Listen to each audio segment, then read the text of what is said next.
नमस्कार दोस्तों, आपका स्वागत है एसवी क्लासेस रौनापार में। दोस्तों, जैसा कि आपको पता है कि भारत में एक अब नया कानून लागू हो चुका है जो दंड संहिता का है। यानी जो आईपीसी पहले थी भारत अंग्रेजों द्वारा बनाई गई, वह भारत में बदल दी गई भारतीयों द्वारा। अब 1 जुलाई को 2024 को नया कानून लागू हो गया है। भारतीय न्याय संहिता अब 2024 लागू हो गया, अर्थात 2023 का बिल है 2024 में लागू कर दिया गया है। तो क्या होगा हमारे जीवन में उसका प्रभाव जानते हैं इस सेशन में। क्या क्या हमें भी बदलना होगा अपने जीवन के व्यवहार में कि हम इस दंड से सुरक्षित रह पाए, हमारे पर यह दंड लागू न हो। तो अपने आप को कैसे इस दंड के बचाना है, हम वैसी गलती न कर पाए, इस सेशन में हम इस जानने का प्रयास करेंगे। तो चलिए दोस्तों, देखते हैं। भारतीय न्याय संहिता 2024 में नए कानून में बदलाव हुए हैं। देखिए, हमारे गृह मंत्री अमित शाह ने इसको पेश किया है। देखिए दोस्तों, सीआरपीसी पहले हम जानते थे दोस्तों किसके, सीआरपीसी यानी कोड क्रिमिनल ऑफ प्रोसीड्यूर था, मतलब भारतीय दंड संहिता के नाम से जानते थे, जो 1873 में पारित हुआ था। उसे रिप्लेस करके भारतीय नागरिक सुरक्षा संहिता 2023, जो 25 दिसंबर 2023 को राष्ट्रपति द्वारा इसे पारित कर दिया, यानी राष्ट्रपति द्वारा इसे अंगीकृत कर दिया गया था। तो यह 2023 का बिल अब जाना जाएगा भारतीय नागरिक सुरक्षा संहिता 2023 के नाम से जाना जाएगा। पहले होता था द इंडियन एविडेंस एक्ट, 3 कानून थे। द इंडियन एविडेंस एक्ट था पहले, जो 1872 में चलता था। वही कानून अंग्रेजों द्वारा बनाया गया, आज भी चलता था, जो लगभग 100 दशक पहले या 120 से 30 दशक पहले, 160 दशक पहले। रिप्लेस द भारतीय शिक्षा बिल, यानी अब इसे हम जानेंगे भारतीय साक्ष्य बिल, भारतीय साक्ष्य बिल 2023 के नाम से जानेंगे अब। तीसरा था इंडियन पैनल कोड, जिसे 1860 से चल रहा था, अंग्रेजों द्वारा बनाया गया यह था। अब हम जानेंगे भारतीय न्याय संहिता 2023, यानी अंग्रेजों द्वारा बनाए गए कई दशकों पुराने, कई शताब्दी पुराने बनाए गए कानून को बदल दिया गया है। तो सीआरपीसी को जानेंगे भारतीय नागरिक सुरक्षा संहिता के नाम से, और द इंडियन एविडेंस को जानेंगे भारतीय साक्ष्य बिल के नाम से। अब बिल नहीं हो गया है, एक्ट बन गया है। अब बिल नहीं है, ये एक्ट बन गया है, अधिनियम हो गया है। और अब जानेंगे भारतीय न्याय संहिता 2023 के नाम से जानेंगे। दोस्तों, आगे खबर की बात करें तो आज की खबर यानी 1 जुलाई 2024 की खबर जो है, भारत के आपराधिक न्याय प्रणाली में बदलाव लागू हुए हैं। कौन कौन 3 नए आपराधिक कानून में बदलाव किए गए हैं। भारतीय न्याय संहिता बीएनएस, भारतीय न्याय संहिता, और भारतीय नागरिक सुरक्षा, भारतीय नागरिक सुरक्षा संहिता बीएनएस, तथा और भारतीय साक्ष्य अधिनियम बीएसए लागू किया गया है। यह 3 अधिनियम अब भारत में 1 जुलाई 2024 से लागू हो गए हैं।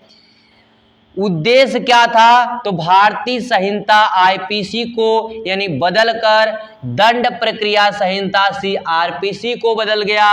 अब भारतीय साक्ष्य अधिनियम को प्रतिस्थापित करना था और औपनिवेशिक युग के कानून को भारत की वर्तमान जरूरत को पूरा नहीं करते थे। यह जो तीनों कानून थे जो पहले नाम से जाने जाते थे, यह औपनिवेशिक मतलब जब भारत गुलाम था अंग्रेजों का, उस समय के यह तीनों कानून थे जो इस वर्तमान परिस्थितियों में भारत के परिस्थितियों का या भारत के मूलभूत आवश्यकताओं को पूरा नहीं करते थे, यानी भारत की परिस्थितियों में सही से लागू नहीं होते थे। अब उनको समाप्त करके भारतीयों द्वारा दिसंबर 2023 में संसद द्वारा नया कानून पारित किया गया। भारतीयों द्वारा बनाया गया, भारतीयों के लिए कानून है। गृह मंत्री के शब्दों में कहें तो दंडात्मक कार्रवाई को प्राथमिकता देने के बजाय नए कानून न्याय प्रदान करने के लिए है। यानी दंडात्मक कार्रवाई को प्राथमिकता, यानी दंडात्मक कार्रवाई को प्राथमिकता नहीं दिया जाए, बल्कि न्याय पर ज्यादा जोर देने की बात गृह मंत्री के शब्दों में कहा गया है। हम जानेंगे इसके बारे में। देखिए, किस कानून में कितनी धाराएं हैं, हम इसको भी जानेंगे, क्योंकि हमारे परीक्षा की दृष्टि भी बहुत महत्वपूर्ण है और हमारे जीवन की भी दृष्टि बहुत महत्वपूर्ण है। तो भारतीय नागरिक सुरक्षा CRPC को रिप्लेस कर रही है, यानी बदल रही है। अब 533 धाराएं रहेंगी और 160 धाराओं को बदल दिया गया है। यानी भारतीय नागरिक सुरक्षा संहिता CRPC को हटाकर लगाया गया है। पहले 533 धाराएं थी, अब उसमें 160 धाराएं जोड़ दी गई हैं, बदल दी गई हैं। 9 धाराएं जोड़ दी गई हैं और 9 धाराओं को निरस्त करके अब 356 धारा ला दिया गया है। कितना ला दिया गया दोस्तों? तो 356 धारा इसमें ला दिया गया है। तो भारतीय नागरिक सुरक्षा संहिता में आपकी 356 धाराएं होंगी, पहले 533 धाराएं थी।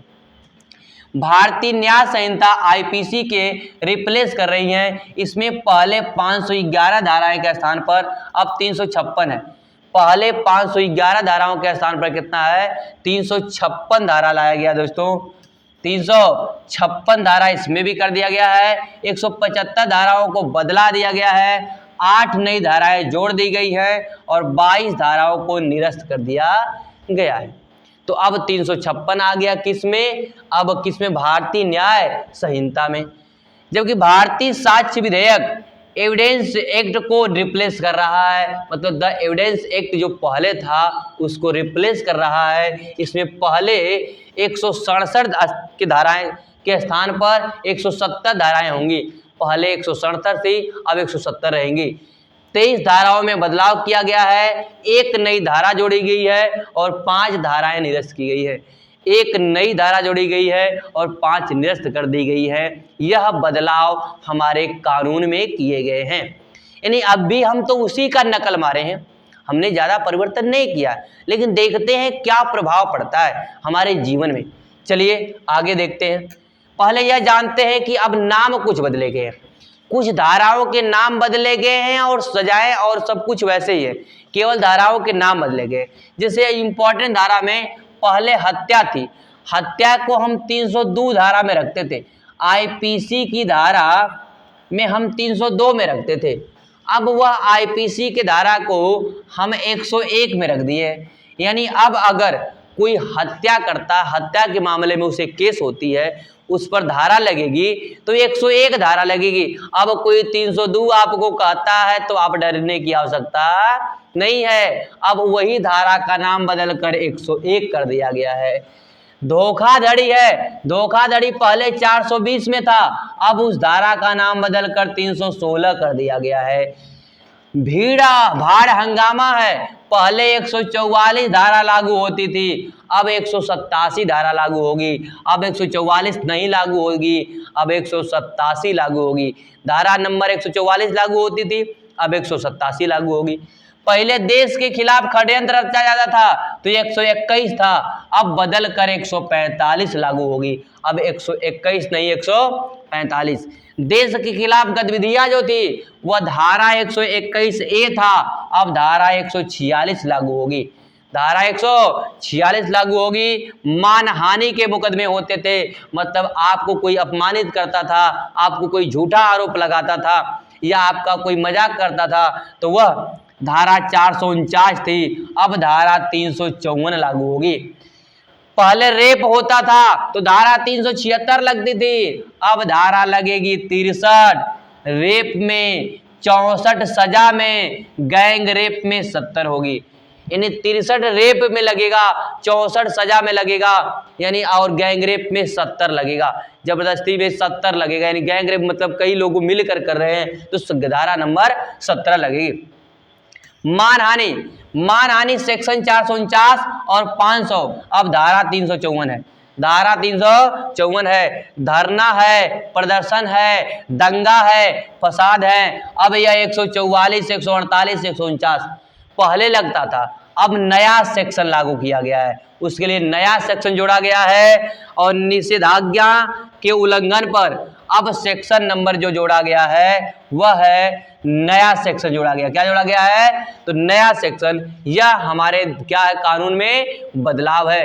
पहले यह 188 था, पहले 188 था, अब नया सेक्शन आ गया है। तो यह हमारे कानून में हुए हैं बदलाव, इसको आपको अपने जीवन में रखना होगा याद। तो आगे देखते हैं और क्या बदलाव हुआ है दोस्तों। पहले हम जानेंगे भारतीय नागरिक सुरक्षा के कुछ नए अपराध पेश किए गए हैं, लगभग 21 नए अपराध लगभग 21 पेश किए गए, उनको भी जानेंगे। विवाह के झूठे वादे या कपटपूर्ण तरीके से बनाए गए यौन संबंध को दंडित करना 10 वर्ष की सजा और जुर्माना है। जैसे कोई कह दे हम आपसे शादी करेंगे और शादी के नाम पर आपसे वह संबंध बनाता रहे, शारीरिक संबंध बनाता रहे, या कपट झूठ बोलकर कहे हम क्या है सरकारी नौकरी करते हैं और आपसे विवाह कर ले, और सरकारी नौकरी कर कह के झूठे बोल कर हमारे पास इतनी प्रॉपर्टी है, यह है वह है, और आपसे विवाह कर ले, और बाद में पता चला कि यह सच्चाई नहीं थी। तो यह झूठे और कपट है, जालसाजी है विवाह में। तो आपको कितने साल का सजा लगेगी? 10 साल की सजा, 100 वर्ष की सजा और जुर्माना दोनों लग सकता है। अब यह होगा तो सजग हो जाइए, यह आप लिए नुकसान भी होगा। आप कभी झूठे मत बोलिएगा। जैसे लड़के ज़्यादा झूठे बोलते हैं, हम बड़ी पैसा कमाते हैं शादी के पहले, अभी आबेले के बाद कुल पैसा खत्म हो जाता है। कपटपूर्ण साधनों में रोजगार या पदोन्नति का झूठा वादा, प्रलोभन या पहचान छिपाकर शादी करना शामिल है। यानी रोजगार का झूठ बोलते हैं, प्रोन्नति का झूठा बोलते हैं कि हम चपरासी से अब बन जाएंगे, क्या बड़े बाबू, तो आप झूठा बोलते हैं, तो तब भी आपका क्या हो जाएगा? 10 साल की सजा।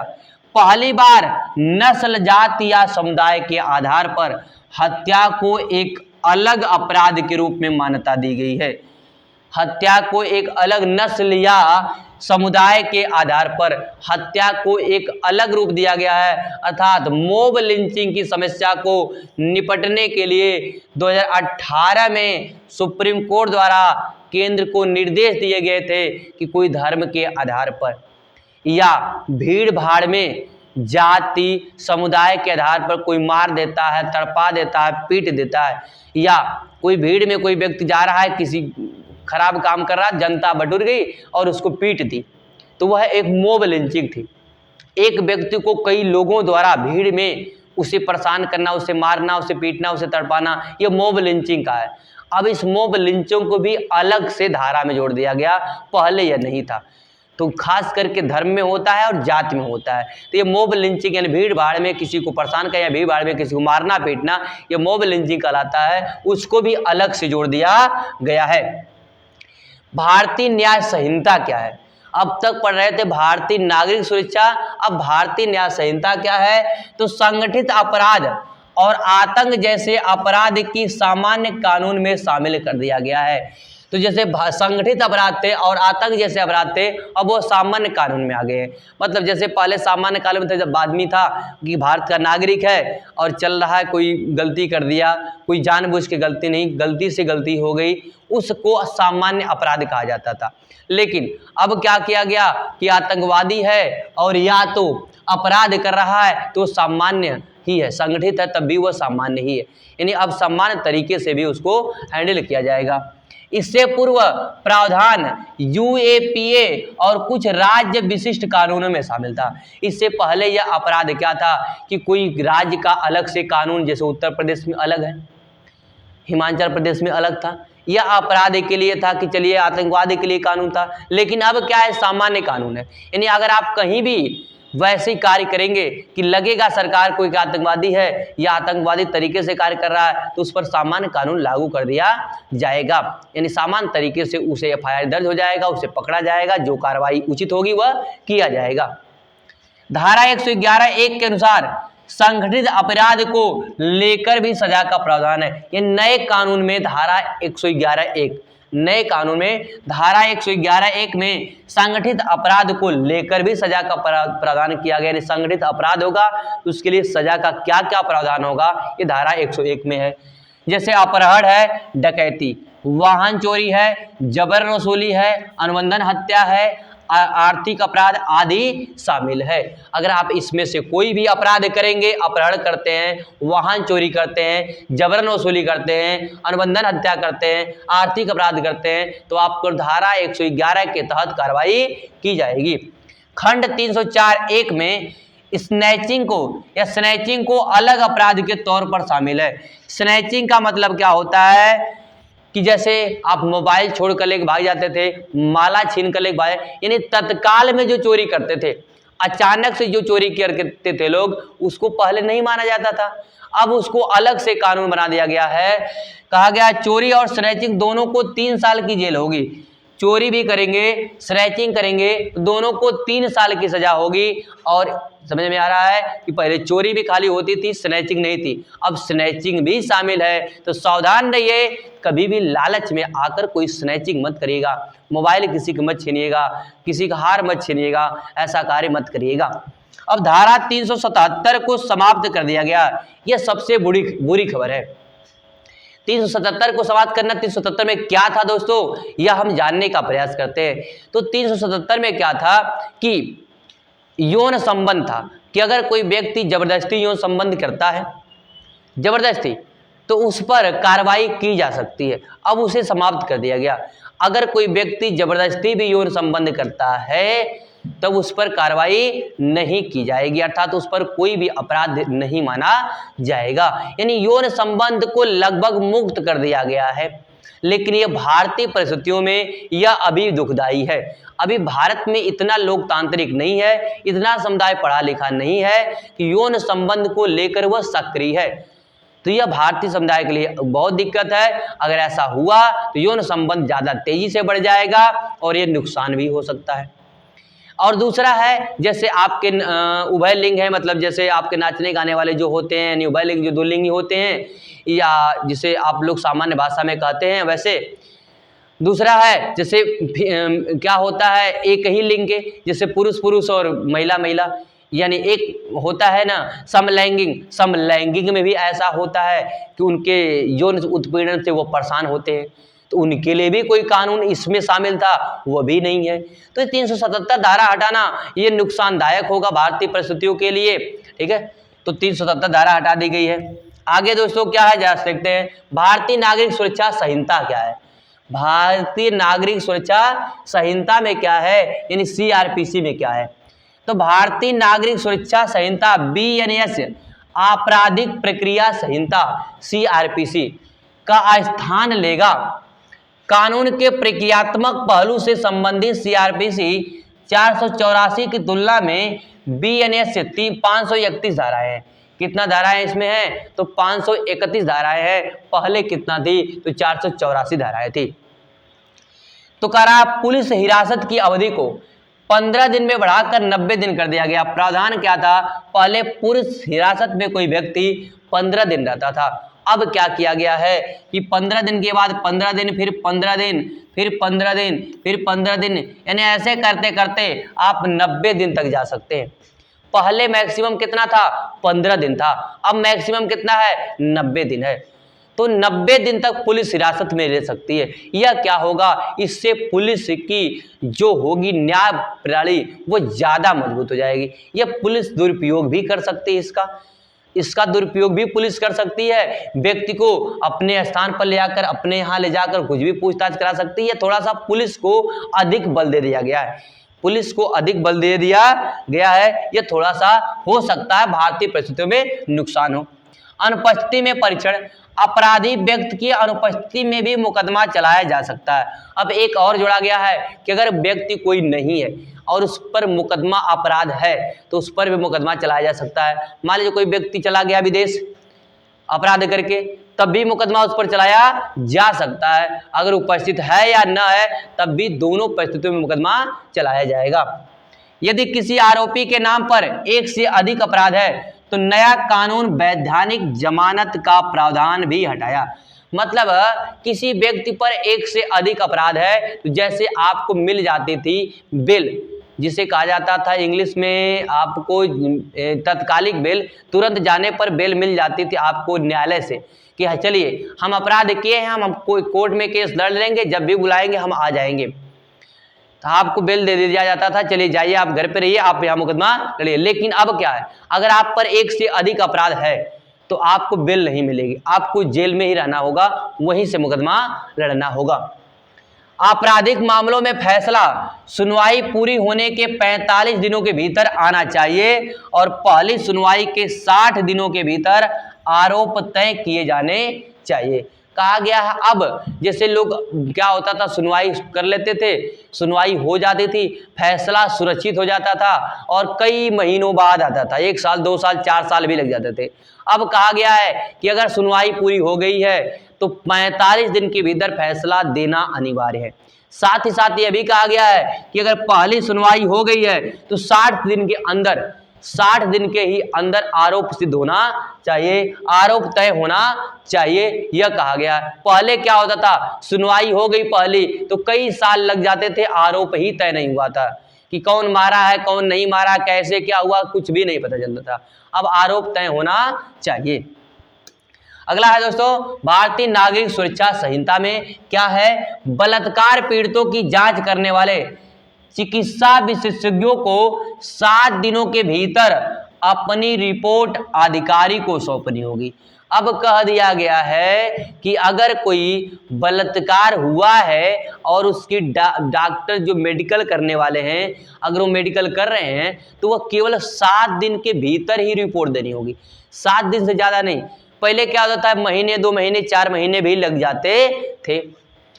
आगे 0 FIR दर्ज करने की भी अनुमति। पहले भी था 0 FIR दर्ज करने की अनुमति, लेकिन उसके लिए कोई धारा नहीं थी, उसके लिए कोई जोड़ा नहीं गया था।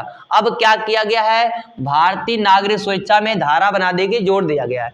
अर्थात 0 का मतलब है कि अगर आपके घर पर चोरी हो जाती है, आपके घर पर चोरी हो जाती है और आप घर नहीं हैं, कहीं आप बाहर कमाने गए हैं, विदेश में हैं या कहीं दूसरे जगह है और आप अपने थाने पर नहीं आ सकते हैं, आप अपने क्षेत्र में आकर मुकदमा दर्ज नहीं कर सकते, तो आप जहां पर भी उपस्थित हैं वहीं पर मुकदमा दर्ज कर सकते हैं कि हमारे घर पर यहाँ पर चोरी हो गई है, तो वहां प्राथमिक मुकदमे दर्ज करने की अनुमति है, आपको यह कार्य कर सकते हैं दोस्तों। और क्या है, इलेक्ट्रॉनिक रूप से समन जारी करने की शक्ति भी मिल गई है। पहले क्या होता था, पेपर के माध्यम से आपके लेटर आते थे घर पे और तब आपको समन दिया जाता था, पुलिस आपको बुलाई है इस आरोप में। लेकिन अब क्या है, इलेक्ट्रॉनिक के अंदर डिजिटल रूप से ही दे दिया जाएगा, आपके ईमेल पर, आपके व्हाट्सएप पर आपको मानना पड़ेगा कि आपको समन आया है। आगे भारतीय साक्ष्य अधिनियम है। भारतीय साक्ष्य मतलब क्या होता है, भारतीय साक्ष्य अधिनियम का मतलब भारतीय साक्ष्य अधिनियम को प्रतिस्थापित कर साक्ष्य को संशोधित करने के तरीके में बदलाव किया गया है। मतलब ये साक्ष्य दिया जाता था कि आपने अपराध कैसे कैसे किया है, क्या क्या है, ये साक्ष्य देने की बात है। तो कैसे साक्ष्य दे सकते हैं, इलेक्ट्रॉनिक और डिजिटल रिकॉर्ड को साक्ष्य के तौर पर स्वीकार। मतलब अब है कि अगर कोई इलेक्ट्रॉनिक चीजें आपके पास है और कोई वीडियो बनाए हैं आप, कोई रिकॉर्ड बनाए हैं डिजिटल, तो वह साक्ष्य के तौर पर माना जाएगा। पहले यह नहीं होता था कि आप वीडियो बना लिए, एडिटिंग कर लिए, नहीं, अब माना जाएगा। Email, server log, computer, laptop या स्मार्टफोन पर संग्रहित फाइलें भी मानी जाएगी। पहले यह सब नहीं मानी जाती थी, पहले प्रिंट आउट देना पड़ता था। अब क्या है, अब मानी जाएगी। आप मोबाइल में रखें, आप इलेक्ट्रॉनिक में समूह में रखें, आप दिखा दीजिए, वो माना जाएगा। वेबसाइट सामग्री, स्थान डेटा और टेक्स्ट संदेश आदि भी आप लिख कर भी भेज देंगे, वह भी माना जाएगा। मौखिक साक्ष्य को इलेक्ट्रॉनिक के रूप में लेने की भी अनुमति है। अर्थात आप मुंह से बोलना चाहते हैं तो मुंह से बोलकर रिकॉर्ड कर लीजिए और रिकॉर्ड करके दे दीजिए, वह भी माना जाएगा, उसको भी साक्ष्य के रूप में स्वीकार किया जाएगा। पीड़िता को अधिक सुरक्षा प्रदान करने के लिए पीड़िता का बयान ऑडियो यानी मतलब घर पे बैठे वीडियो माध्यम से भी दर्ज किया जाएगा। मुझे ऐसा डर लगता हो पीड़ित को मारा जा सकता है, पीड़ित को बाहर निकलने नहीं दिया जा रहा है, तो उसको ऑडियो के माध्यम से या वीडियो के माध्यम से उसके बयान को भी सुना जाएगा। अब कोर्ट जाने की आवश्यकता नहीं होगी। केवल महिला पुलिस अधिकारी द्वारा ही बयान दर्ज किया जाएगा। अगर कोई पीड़िता है, कोई बालिका है, तो केवल महिला पुलिस ही उसका बयान दर्ज कर पाएगी, पुलिस अब नहीं, यानी पुरुष नहीं दर्ज कर पाएंगे। क्यों हो रही है आलोचना? इस भाई देखते हैं इसकी आलोचना क्यों हो रही है, इसके आलोचना क्यों किया जा रहा है। तो विस्तारित पुलिस हिरासत में यह कहा जा रहा है, जो पुलिस हिरासत का विस्तार किया गया अर्थात 90 दिन का जो किया गया है, यह आलोचना है कि पुलिस की इससे कार्रवाई या दंड कार्रवाई या पुलिस का कठोरतापन बढ़ जाएगा और जिससे आम जनता के लिए नुकसान होगा। अगर मान लीजिए कोई पुलिस दुरुपयोग करती है, किसी गरीब को, किसी न जानने वाले को ले जाकर 90 दिन वो प्रताड़ित करती है, तो फिर प्रॉब्लम खड़ी होगी।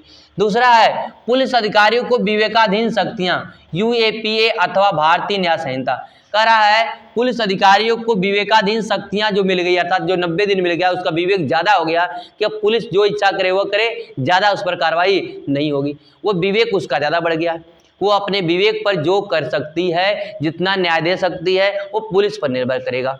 जब उसकी विवेकाधीन शक्तियां बढ़ जाएंगी तो वह ज़्यादा मजबूती से हो सकता है उसका दुरुपयोग भी करे, क्योंकि भारत में पुलिस ज़्यादा दुरुपयोग करती है।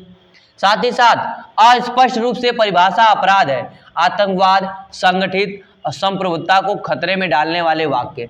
जो आतंकवाद शब्द लिखा गया है, संगठित शब्द लिखा गया है, संप्रभुता को खतरे में डालने, इसका कोई परिभाषा नहीं है कि कौन सा कार्य करेगा व्यक्ति तो वो आतंकवाद कहलाएगा, कौन सा ऐसा कार्य करेगा जो संगठित अपराध कहलाएगा, कौन सा ऐसा कार्य कराएगा जो संप्रभुता को खतरा में डालना होगा। तो यह क्या कहेंगे, राजनीतिक पार्टियां या पुलिस इसका नाजायज फायदा भी उठा सकती हैं। राजनीतिक पार्टियां कह सकती हैं आपने यह कार्य कर दिया, यह संप्रभुता को खतरे में फैला रहा है। आपने कोई आवाज उठा दिया सरकार के खिलाफ, वह कह दे देश विरोधी है। तो ऐसे कुछ कहकर भी आपको अपराध में डाला जा सकता है। तो इस प्रकार से जिसको स्पष्ट नहीं किया गया है, इससे यह खतरा की बात है, इससे यह डर की बात है कि वह किस रूप में आतंकवादी आपको बना देंगे। जैसे किसान आंदोलन था, किसानों ने आवाज़ उठाई अपनी, तो वहाँ खालिस्तान पाकिस्तान कहने लगे। तो हो सकता है ऐसे आप आवाज़ उठाएं और सरकार कह दे आप यह आतंकवाद हैं, आतंकवादी हैं, ये संगठित अपराध कर रहे हैं, यह संप्रभुता को खतरे में डाल रहे हैं, ऐसे भी कह सकते हैं पुलिस वाले और सरकार।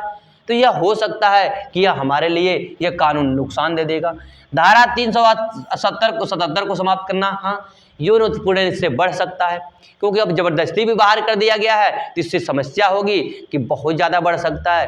तो यह हमारे आलोचना का भी विषय है, कानून है, इसमें परिवर्तन किए जा सकते हैं, जिस पर गृह मंत्री अमित शाह ने कहे हैं कि बाद में इस पर संशोधन किए जाएंगे, 377 पर विचार किए जाएंगे, लेकिन अब कब किए जाएंगे यह पता नहीं।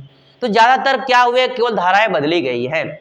तो यह आपके आज के कानून का था। तो दोस्तों यह कैसे अपने जीवन में आप अपने आप को बचाए रख सकते हैं, दूसरे को भी बता सकते हैं, तो ये जरूर बताइएगा। वीडियो बहुत दूर तक शेयर करिएगा, जितना हो सके उतना शेयर करिए कि सभी लोग जाने कि कानून में क्या परिवर्तन हुए हैं। ठीक है, इसका PDF चाहिए तो टेलीग्राम पे आइएगा, यशवी क्लासेस रौनापार, वहाँ आपको टेलीग्राम मिल जाएगा। तो वीडियो को जरूर देखिएगा, पूरा वीडियो देखिएगा। नए होंगे वीडियो पर तो चैनल को जरूर सब्सक्राइब करिएगा।